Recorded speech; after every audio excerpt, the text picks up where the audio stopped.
Hello students, कैसे हैं आप लोग। आज के टॉपिक में हम लोग सेल्स इन ट्रांसफार्मर के बारे में बात करेंगे, जो ऑक्सिलरी इक्विपमेंट है ट्रैक्शन सिस्टम के अंदर, उसमें से एक टॉपिक है या सब टॉपिक है। तो आज की वीडियो में हम लोग डिटेल में जानेंगे कि सेल्स इन ट्रांसफार्मर किस पर बेसिस पर काम करता है, वर्किंग प्रिंसिपल क्या है, कंस्ट्रक्शन किस तरह से इसका है, और इसको हम लोग किस किस पर्पस के लिए हम लोग काम में लाते हैं, कौन कौन से वर्क के लिए इसका यूज़ किया जाता है। आज डिटेल में हम इसके बारे में बात करेंगे, तो वीडियो को पूरा देखिएगा तो ये टॉपिक आपको बहुत अच्छे से समझ में आएगा। तो आइए बात करते हैं हम लोग सेल्स इन ट्रांसफार्मर के बारे में। तो सबसे पहले इसका नाम समझ लीजिए। सेल्स इन ट्रांसफार्मर का और दूसरा नाम होता है हमारा ऑटोसिन कहा जाता है इसको, या हम लोग इसी को सेल्स इन ट्रांसफार्मर को सिंक्रो ट्रांसमीटर रिसीवर पेयर कहा जाता है। यानी हमारा सिंक्रो ट्रांसमीटर रिसीवर पेयर भी हम लोग किसको कहते हैं, सेल्स इन ट्रांसफार्मर को, या सिर्फ इसको सिंक्रो भी कहा जाता है। सिंक्रो भी आप कहिएगा तो भी सेम बात, यानी सेल्स इन ट्रांसफार्मर ही समझा जाएगा। और सेल्स इन ट्रांसफार्मर ये दो शब्द से मिलकर बना है। सेल का मतलब होता है सेल्फ, और SYN सिन का मतलब होता है सिंक्रोनस, यानी सेल्फ सिंक्रोनस कहा जाएगा इसको, इसका पूरा नाम होगा। तो ये तो इससे नाम से रिलेटेड हो गया, यानी एक ही टॉपिक को हम लोग अलग अलग नाम से बोल सकते हैं। या तो इसको सेल्स इन सिर्फ बोला जाएगा, या सेल्स इन ट्रांसफार्मर बोल सकते हैं, ये ऑटो सिन बोल सकते हैं आप, या इसी को आप सिंक्रो ट्रांसमीटर रिसीवर पेयर बोल सकते हैं। तो डिफरेंट नाम हो सकता है इसका। आइए इसके अंदर हम लोग डिटेल में बात करेंगे क्या क्या इसका वर्क है और कंस्ट्रक्शन किस तरह से। तो ये वाला जो पोर्शन आप देख रहे हैं इसको हम लोग ट्रांसमीटर बोलते हैं, और इसी को हम लोग अलग से एक डायग्राम बनाए हुए हैं। कहीं कहीं पर सिर्फ ये वाला पोर्शन दिखाया जाता है और ये नहीं दिखाया जाता है, तो इसका हमने अलग से डायग्राम बना रखा है। तो ये डायग्राम आप देखिए सेल्स इन ट्रांसफार्मर का, जहाँ पर हम लोग इसको सिंक्रो रिसीवर भी कहते हैं। तो ये हमारा जो बेसिकली काम करता है, ऑपरेट करता है ट्रांसफार्मर। एक्चुअली ट्रांसफार्मर नहीं है, लेकिन वर्किंग प्रिंसिपल या ऑपरेशन है वो ट्रांसफार्मर पर है, इसीलिए इसको हम लोग सिंक्रो ट्रांसफार्मर भी कहते हैं। तो इसका जो ऑपरेशन आप यहाँ पर हमने लिख रखा है ट्रांसफार्मर के बेसिस, यानी हमारा ट्रांसफार्मर क्या होता है, इलेक्ट्रोमैग्नेटिक इंडक्शन पर काम करता है ट्रांसफार्मर। तो सेम ये भी हमारे पास किससे काम करता है, इलेक्ट्रोमैग्नेटिक इंडक्शन पर काम करता है। और इसका जो कंस्ट्रक्शन आप देख रहे हैं, कंस्ट्रक्शन संरचना जो इसका होता है, ये हमारे पास 3 फेज इंडक्शन मोटर की तरह होता है। यानी जो मोटर का हमारे पास कंस्ट्रक्शन है, स्टेटर होता है, रोटर होता है, इसी प्रकार इसके अंदर भी स्टेटर और रोटर है। ट्रांसफार्मर ये नहीं है, यानी ट्रांसफार्मर में तो हमारा रोटर कोई पार्ट नहीं होता है, लेकिन ये हमारे पास इसके अंदर रोटर पार्ट भी होता है। तो ये ट्रांसफार्मर एक्चुअल में है नहीं, लेकिन इसका वर्किंग प्रिंसिपल चूंकि ट्रांसफार्मर के आधार पर है, इसीलिए हम इसको सेल्स इन ट्रांसफार्मर कहते हैं, या सिंक्रो ट्रांसफार्मर या ट्रांसमीटर भी इसको कहा जाता है। ठीक है, तो अब देखिए इसके अंदर क्या क्या हमने बना रखा है। तो ये जो आप इंटरनल में देख रहे हैं यही आपका रोटर पार्ट है। ठीक है, और ये रोटर आपका कैसा है, साइलेंट पोल रोटर है। या इसी को जो कंस्ट्रक्शन होता है ये डंप बेल शेप्ड कहा जाता है, यानी हल्का शेप बनाने के लिए, यानी बहुत ज़्यादा वेटेड नहीं हो, इस प्रकार का संरचना इसका बनाया जाता है, जिसको हम डंप बेल शेप्ड कहते हैं। ये रोटर की बात होगी। अब स्टेटर के अंदर जो है 3 वाइंडिंग होती है, यानी 3 फेज स्टेटर यूज किया है। रोटर आपका सिंगल फेज होता है, यानी सिंगल फेज AC सप्लाई इसको देंगे हम, और हमारे पास जो स्टेटर है इसमें हमारे पास 3 फेज वाइंडिंग होगी, और ये तीनों 3 फेज जो वाइंडिंग होगी ये स्टार कनेक्टेड होगी, यानी इस तरह से ये कनेक्टेड होगा। हमने ये बीच में सर्कल बना दिया है, लेकिन ये सर्कल नहीं है, स्टेटर आपका अलग पार्ट है और स्टेटर अलग और रोटर अलग होगा। ठीक है, तो हमारा जो स्टेटर है वो 3 फेज आपका वाइंडिंग है, स्टार कनेक्टेड है, और 3 फेज वाइंडिंग को हमने दिखा दिया। और ये 3 फेज जो वाइंडिंग है ये स्टेटर की वाइंडिंग है। पहली वाइंडिंग को हम स्टेटर 1 कह रहे हैं, और दूसरी वाइंडिंग को स्टेटर 2 कह रहे हैं, और तीसरी वाइंडिंग को स्टेटर 3 कहा जाएगा। ठीक है, और यहाँ पर अब देखिए हमारे पास वोल्टेज जो प्रोड्यूस हो रहा है ये आपका 0 पोजीशन कहा गया, यानी हमारे पास ये पोजीशन, यहाँ से हम रेफरेंस इसको ले रहे हैं, इसीलिए हम 0 पोजीशन इसको कह रहे हैं। इसके बाद दूसरी जो वाइंडिंग हमने बांधी है ये पहले वाइंडिंग से 120 डिग्री के डिस्प्लेसमेंट पर, एंगुलर डिस्प्लेसमेंट पर है, तो हमने 120 डिग्री एंगल यहाँ पर दिखाया। तीसरा हमने दिखाया है यहाँ पर ये हमारा 240 डिग्री है। इसके कंपेयर में यहाँ से आप जोड़िएगा तो हमारा 120 डिग्री, लेकिन रेफरेंस से जोड़िएगा तो ये 240 डिग्री पर तीनों डिस्प्लेस है। ठीक है, यानी 120 डिग्री पर ईच वाइंडिंग हमारी 3 फेज की डिस्प्लेस है, जैसे हमारा 3 फेज वाइंडिंग होती है नॉर्मली स्टार के केस में हमारे पास। तो यहाँ पर हमने 3 फेज वाइंडिंग दिखाया। अब यहाँ पर देखिए, अब ये सेम चीज़ जो कंस्ट्रक्शन की बात हो गई और सेम कंस्ट्रक्शन हमने यहाँ पर भी इसका दिखाया है। इस साइड क्या लगा हुआ है इसकी बात बाद में करेंगे। ये वाला पोर्शन देखिए आप, ये जो हमारे पास बना हुआ है इसी को हम सिंक्रो ट्रांसमीटर भी कहते हैं, और यहीं से हम क्या करते हैं, ट्रांसमिशन या सिग्नल को या सप्लाई को ट्रांसमिट करते हैं और कंट्रोलिंग का काम करते हैं। तो अब सेल्सियन ट्रांसफार्मर का हमारे पास वर्क क्या है, अब हम उसकी बात करें। कंस्ट्रक्शन की बात हो गई, अब हम लोग वर्क की बात करते हैं। तो 2-3 काम हम इससे ले सकते हैं, सेल्सियन ट्रांसफार्मर से 2-3 वर्क किया जा सकता है। एक तो हमारे पास इससे हम जो रोटर है, इस रोटर के एंगुलर पोजीशन को हम चेक कर सकते हैं कि एंगुलर पोजीशन क्या है। ये हमारे पास अभी 0 डिग्री के साथ है, 30 डिग्री पर है या 90 डिग्री पर है।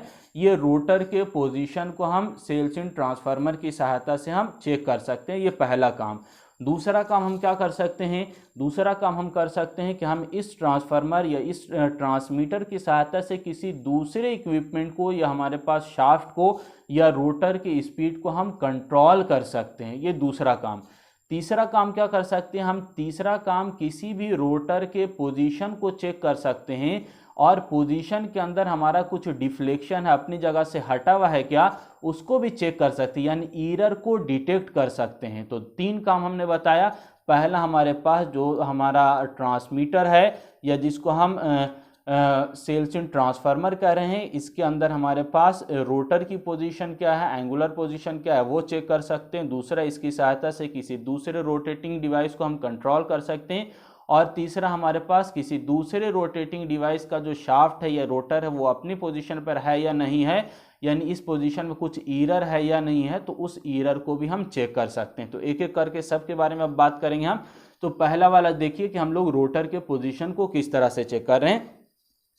तो सबसे पहले हमारे पास आपको मालूम है ये जो पोजीशन है, यानी किसी भी वाइंडिंग के साथ हमारे पास अगर रोटर हमारे पास इंक्लाइन इसके साथ हमारे पास कनेक्टेड है या इसके हमारे पास डायरेक्ट पोजीशन में है, तो हम कहेंगे ये जो पोजीशन होगा इसको हम जीरो पोजीशन कहेंगे। ठीक है, ये पोजीशन यानी इसके सामने बिल्कुल रहेगा तो ये जीरो पोजीशन होगा। और इस जीरो पोजीशन की स्थिति में हमारा जो वोल्टेज प्रोड्यूस होगा वो मैक्सिमम वोल्टेज प्रोड्यूस होगा। कहाँ मैक्सिमम होगा, इस वाले वाइंडिंग के अंदर, यानी जो पहली वाइंडिंग थी स्टेटर वाइंडिंग और न्यूट्रल के बीच में जो हमारे पास फर्स्ट वाइंडिंग S1 आपका और न्यूट्रल के बीच जो वोल्टेज होगा वो मैक्सिमम वोल्टेज होगा। ठीक है, ये पहला। इसी प्रकार अगर हम इसको रोटेट करा दिया और हमारे पास ये जो रोटर है, ये रोटर क्या हो गया, यहाँ पर पोजीशन आ गया, तो अब इस वाइंडिंग के अंदर यानी सेकंड वाइंडिंग है स्टेटर 2 वाइंडिंग, इसके अंदर हमारे पास वोल्टेज मैक्सिमम हो जाएगा। ठीक है, तो अब हम किसी भी वोल्ट मीटर मान के चलिए, यहाँ पर हमारे पास वोल्ट मीटर हमने लगा दिया है पहले और स्टेटर 1 और न्यूट्रल के बीच में हम लगाया और यहाँ पर हमने वोल्टेज मेज़र किया। यदि हमारा वोल्टेज मैक्सिमम बता रहा है, इसका मतलब कि हमारे पास क्या है, ये जो रोटर है ये हमारे पास जीरो पोजीशन पर है। और इसी प्रकार जैसे जैसे ये पोजीशन चेंज करेगा वोल्टेज की वैल्यू चेंज कर जाएगी। ठीक है, यह हम कर सकते हैं कि ये जो वोल्टेज है यहाँ पर यानी हमारा S1 और N के बीच का वोल्टेज हम मेज़र कर लेंगे। इसी प्रकार S2 N के बीच वोल्टेज हम मेज़र कर लेंगे, S3 और N के बीच में वोल्टेज मेज़र कर लेंगे और यहाँ पर वोल्टेज सब्ट्रैक्ट करेंगे और वहाँ से कुछ कैलकुलेट करेंगे, कैलकुलेशन करेंगे और उसके माध्यम से भी आप क्या कर सकते हैं, रोटर के पोजीशन को चेक कर सकते हैं। क्योंकि हमारे पास वोल्टेज का फॉर्मूला क्या होता है, equal to sine omega t, यानी जैसे जैसे आपकी एंगल चेंज होगी वोल्टेज की वैल्यू भी क्या हो जाएगी, चेंज हो जाएगी। यानी अगर वोल्टेज मेजर कर रहे हैं आप और वोल्टेज के अंदर चेंजिंग हो रहा है, इसका मतलब आपके रोटर के एंगल, रोटर का पोजीशन क्या हो रहा है, चेंज हो रहा है।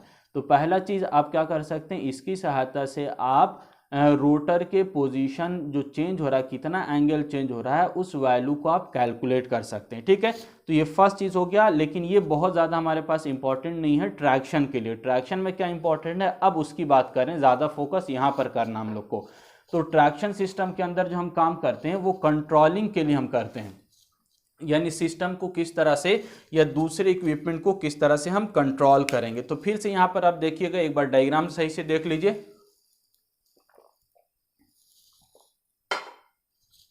तो हमने डायग्राम बनाया हुआ है, सेम जो अभी डायग्राम बात कर रहे थे वही चीज़ यहाँ पर दिखाया गया है, लेकिन अब इसके साथ एक दूसरा इक्विपमेंट भी हम दिखाया। क्या है, ध्यान से समझिए आप। ये जो हमारे पास इक्विपमेंट है ये इंडक्शन के तरह, इंडक्शन मोटर की तरह हमारे पास इसका कंस्ट्रक्शन है। बीच में सेम अभी रोटर हमने लगाया हुआ है, जो हमारे पास क्या है, साइलेंट पोल है और डम बेल शेप का रोटर है।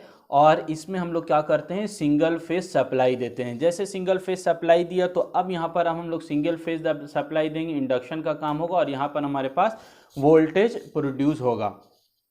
तो अब ये क्या हो रहा है हमारे पास, यहाँ पर देख लीजिए आप कि हम लोग यहाँ पर अब सिंगल फेज सप्लाई दिए हुए हैं और हमारे पास स्टेटर वन हम लोग 2 और 3 वाइंडिंग मान लिया। अब इसके माध्यम से हम लोग मान के, ये ट्रांसमीटर हम इसको कहते हैं, सिंक्रो ट्रांसमीटर कहा जाएगा इसको, या सिर्फ सिंक्रो भी आप कह सकते हैं। तो इस ट्रांसमीटर के माध्यम से हम लोग क्या करते हैं, किसी दूसरे इक्विपमेंट को कंट्रोलिंग का काम करते हैं। यानी दूसरा कोई हमारे पास मोटर है या कि कोई रोटेटिंग डिवाइस है तो इसके रोटर को हम कंट्रोल कर सकते हैं। कैसे करेंगे, तो हम लोग सेम सिंगल फेज सप्लाई यहाँ पर दिए हुए हैं, सेम सिंगल फेज जो यहाँ पर वोल्टेज सप्लाई है, सेम सिंगल फेज हम इस दूसरे इक्विपमेंट को भी हम क्या कर रहे हैं, सप्लाई दे रहे हैं। और हमारे पास रोटर को किस तरह से, इसका जो हमारा स्टेटर का जो वाइंडिंग थे S2, दूसरे हम लोग जो जिसको कंट्रोल करना है उस मोटर के वाइंडिंग के साथ हमने कनेक्ट कर दिया, S2 के साथ। S1 को हमने S1 के साथ कनेक्ट कर दिया, S3 को हमने S3 के साथ कनेक्ट कर दिया। अब क्या होगा, यहाँ पर आपने सिंगल फेज सप्लाई दे दिया, जो वोल्टेज यहाँ पर सप्लाई कर रहे हैं वहीं पर यहाँ पर भी वही सप्लाई कर रहे हैं। अब हम लोग इसकी सहायता से क्या कर सकते हैं, इस रोटर की सहायता से हम लोग यहाँ पर के रोटर को या शाफ्ट को कंट्रोल कर सकते हैं या इसके पोजीशन को चेंज कर सकते हैं, क्योंकि ये दोनों क्या हो गया है, एक तरह से लॉक हो गया, मैग्नेटिकली लॉक्ड हो गया है। अब यहाँ पर जैसे आप सप्लाई दिए हुए हैं और यहाँ से आप रोटर के पोजीशन को चेंज करेंगे, यहाँ से मान के चलिए 0 पोजीशन पर 30 डिग्री चेंज कर रहे हैं, तो यहाँ से आपका जो यहाँ पर का रोटर है ये भी क्या कर जाएगा, 30 डिग्री चेंज कर जाएगा। यहाँ से आप 120 डिग्री चेंज कर रहे हैं, इस रोटर को आप रोटेट करा रहे हैं तो यहाँ से आप क्या हो जाएगा, 120 डिग्री ये भी रोटेट कर जाएगा। यहाँ पर तो आप बिल्कुल नज़दीक नज़दीक देख रहे हैं, लेकिन इसका असल काम क्या होता है, इसका एक्चुअल वर्क होता है कि यदि हमारे पास 1 किलोमीटर या उससे ज़्यादा भी डिस्टेंस पर यदि कोई मोटर रखा हुआ है तो हम यहाँ से बैठकर क्या कर सकते हैं, 1 किलोमीटर दूर रखे हुए इक्विपमेंट के या उसके रोटर को, शाफ्ट के पोजीशन को हम लोग चेंज करा सकते हैं। मान के चलिए यहाँ पर कोई पोजीशन रखा हुआ है और यहाँ पर हमारे पास ये ट्रांसमीटर है, यहाँ से हम सिग्नल को ट्रांसमिट कर रहे हैं, भेज रहे हैं, और यहाँ से भेजने के बाद जैसे हमने यहाँ से पोजीशन चेंज कर दिया, यहाँ पर रिसीवर पर सिग्नल रिसीव होगा यानी इलेक्ट्रिकल सप्लाई रिसीव होगा और यहाँ से इसका पोजीशन चेंज हो जाएगा और इन दोनों के बीच में कोई भी हमारे पास डिफरेंस नहीं होगा। जैसे जैसे यहाँ पर पोजीशन चेंज कीजिएगा यहाँ का पोजीशन चेंज हो जाएगा, यानी किसी दूसरे इक्विपमेंट को आप क्या कर सकते हैं, ट्रांसमीटर की सहायता से कंट्रोल कर सकते हैं। तो ये जब भी जो पेयर होता है कंट्रोलिंग का, इसमें हमारे पास 2 इक्विपमेंट की ज़रूरत होती है, ये आपका सिंक्रो ट्रांसमीटर और सिंक्रो रिसीवर। इसी सिंक्रो रिसीवर को आप सिंक्रो ट्रांसफार्मर भी कहा जाता है या इसी को कहीं कहीं पर कंट्रोल ट्रांसफार्मर भी कहा जाता है। यानी जो कंट्रोलिंग का, ट्रांसफार्मर मतलब ये बार बार हम बोल रहे हैं, ट्रांसफार्मर मतलब ट्रांसफार्मर स्टैटिक नहीं है, ये ट्रांसफार्मर के प्रिंसिपल पर काम कर रहा है। हालांकि इसके अंदर क्या हो रहा है, मूवमेंट हो रहा है, ये मूविंग पार्ट इसके अंदर लगा हुआ है, ठीक है। तो यहाँ से आप एक जगह से आप सिग्नल भेज रहे हैं, ट्रांसमिट कर रहे हैं और दूसरी जगह पर आप क्या कर रहे हैं, कंट्रोलिंग का काम कर रहे हैं, इसीलिए इसको सिंक्रो ट्रांसफार्मर या कंट्रोल ट्रांसफार्मर कहा जाता है, जिसकी जो हमारा कंट्रोल्ड होता है या इसके हम लोग मोशन को कंट्रोल करते हैं। ये दूसरा काम। ट्रैक्शन में इसका क्या काम है अभी हम थोड़ी देर में बता रहे हैं। इसका तीसरा जो हमारे पास काम है ये सेल्सिन ट्रांसफार्मर का या सिंक्रो ट्रांसमीटर रिसीवर पेयर का, ये तीसरा काम ये है कि हम इसकी सहायता से किसी भी 2 हम लोग मशीन के बीच में जो पोजीशन है उस पोजीशन के अंदर कोई एरर है या नहीं है उसको मालूम कर सकते हैं। तो हम लोग उसके लिए क्या करेंगे, ये सेम सिंगल फेज सप्लाई नहीं देते हैं, हम सिर्फ क्या करेंगे, जो हमारे पास सिंक्रो ट्रांसमीटर है इसको हम सिंगल फेज सप्लाई देंगे और इसको कोई सप्लाई अभी नहीं देंगे। यहाँ पर हम क्या कर देंगे, एक वोल्ट मीटर लगा देंगे हम और यहाँ पर क्या करेंगे, हम वोल्टेज को कैलकुलेट करेंगे। अब यहाँ से आपने सप्लाई दिया और सप्लाई देने के बाद आप क्या कर रहे हैं, इसके पोजीशन को आपने यहाँ पर 0 पोजीशन पर है और ये वाला आपका जो रोटर है या शाफ्ट है ये भी जीरो पोजीशन पर है, तो यहाँ पर का जो वोल्ट मीटर होगा ये जीरो रीडिंग शो करेगा। लेकिन जैसे ही आपने पोजीशन को चेंज कर दिया, ये अपनी जगह से क्या हो गया, पोजीशन से हट गया, यहाँ पर इस तरह से आ गया, तो अब क्या होने लगेगा, ये आपका वोल्ट मीटर कुछ रीडिंग शो करने लगेगा। इसका मतलब ये बता रहा है कि ये दोनों एक साथ अलाइंस नहीं है, इन दोनों के बीच में कुछ ना कुछ एंगल का डिफरेंस है, या आप कह सकते हैं कि ये अपने एक्चुअल एंगल से हटा हुआ है। तो जो भी ईरर हो रहा है उस ईरर को ये क्या कर देगा, शो कर देगा। यानी आप जीरो पोजीशन पर रखना चाह रहे थे और ये कुछ अपना 30 डिग्री मूव किया हुआ है, तो ये वोल्ट मीटर कुछ रीडिंग शो कर देगा, और इसका मतलब होगा कि सिस्टम के अंदर कुछ ना कुछ ईरर है।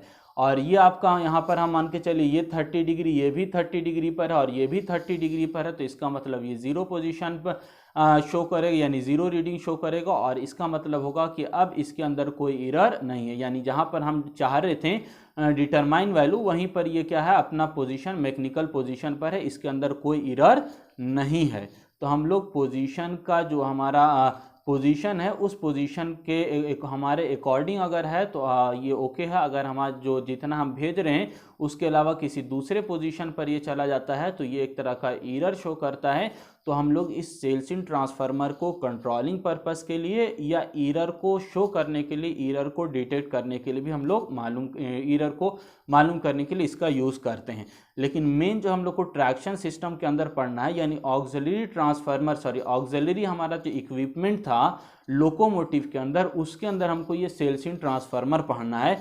तो अब लोकोमोटिव के अंदर इसका क्या काम है, तो लोकोमोटिव के अंदर जो कंट्रोलिंग का काम हो रहा है, उस कंट्रोलिंग का काम के लिए हम इस सेल्स इन ट्रांसफार्मर का यूज़ करते हैं। क्या काम करेगा ये, तो हम लोग यहाँ से सिंगल फेज सप्लाई दे रहे हैं, सेम सिंगल फेज यहाँ पर भी चला जाएगा, और इसकी सहायता से हम लोग ये जो हमारे पास सिंक्रो ट्रांसमीटर है, इसकी सहायता से सप्लाई देकर हम लोग कहाँ भेजते हैं, टैप चेंजर को भेजते हैं। और ये टैप चेंजर को हम क्या करेंगे, टैप की वैल्यू चेंज कर देंगे। ये टैप चेंजर क्या होता है, हमको मालूम है, ट्रांसफार्मर के पास सप्लाई जो जाती है वहाँ पर हम टैप चेंजिंग का नंबर ऑफ टैपिंग होता है, बहुत सारा टैपिंग किया जाता है, तो उस टैपिंग के पोजीशन को हम क्या करेंगे, डायरेक्ट चेंज करना थोड़ा डिफिकल्ट होता है या दूर हो सकता है। आपका लोको पायलट यहाँ पर और ट्रांसफार्मर अंदर में थोड़ा 1-2 मीटर या 10 मीटर दूरी पर है, तो उसके पास क्या लगा देंगे हम, ये सिंक्रो ट्रांसमीटर लगा देंगे, वहाँ से ये पोजीशन चेंज करेगा, और इस पोजीशन चेंज यानी रोटर के पोजीशन चेंज करने से ये क्या हो जाएगा, हमारा जो यहाँ पर टैप चेंजर है इसके पोजीशन चेंज हो जाएगा, और टैप चेंजर का पोजीशन चेंज होगा तो हमारा ट्रांसफार्मर की वोल्टेज की वैल्यू चेंज हो जाएगी, और ट्रांसफार्मर की वोल्टेज की वैल्यू चेंज होगी तो उसकी सहायता से हम मोटर की स्पीड को कंट्रोल कर सकते हैं। तो बेसिकली हम लोग सेल्स इन ट्रांसफार्मर का यूज़ टैप चेंजर को कंट्रोल करने के लिए, उसके पोजीशन को बदलने के लिए हम लोग इस प्रकार के अरेंजमेंट का यानी सेल्स इन ट्रांसफार्मर का यूज़ करते हैं।